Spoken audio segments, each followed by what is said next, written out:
In the 1920s, there was a job a lot of young women wanted: good pay, clean indoor work. And this is the selling point: you got to glow in the dark. You painted the numbers on watch dials with glowing paint so soldiers and nurses could read the time without a light.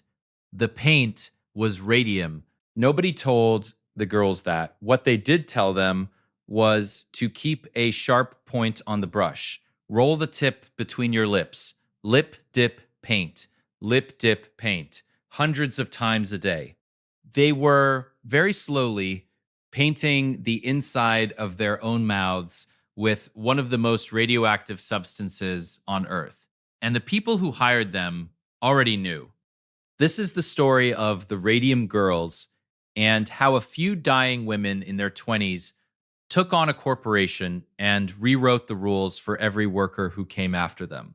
You have to understand, in the early 1900s, radium wasn't scary, it was magic. Marie Curie had just discovered it, and the world went insane for it. There was radium water you drank for your health, radium toothpaste, radium face cream that promised a youthful glow, which technically it delivered. People paid extra to consume the thing that was quietly cooking them from the inside. It was the wellness trend from hell. So, when the watch factories started using radium paint, the girls weren't frightened of it. They thought it was fun. They painted their nails with it. They painted their teeth before a date, so they'd light up when the lights went down. They called them the Ghost Girls. They had no idea how literal that would get. It started with their teeth. A girl would go to the dentist with a sore tooth, and the tooth would just come out, then the one next to it. Then the dentist would press on the jaw, and a piece of the jawbone would come away in his fingers.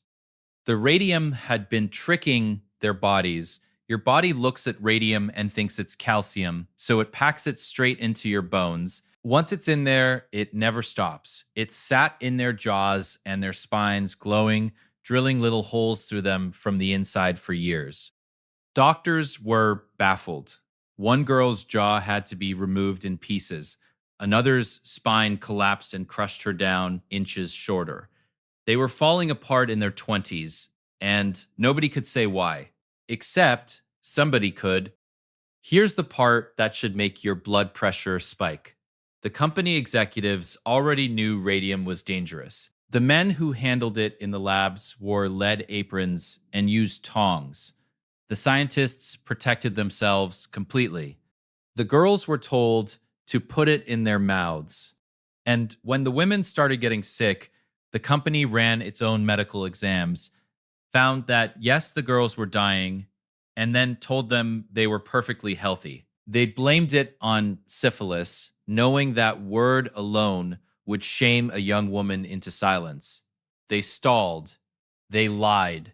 They were betting these girls would die before a court could ever hear them. One of them, Grace Fryer, decided to sue. It took her 2 years just to find a lawyer brave enough to take it. By the time they got to court, the women were so sick they couldn't raise their arms to swear in. One couldn't sit up. They were dying in real time in front of the jury, which grimly was the most powerful evidence they had. The press called them the living dead.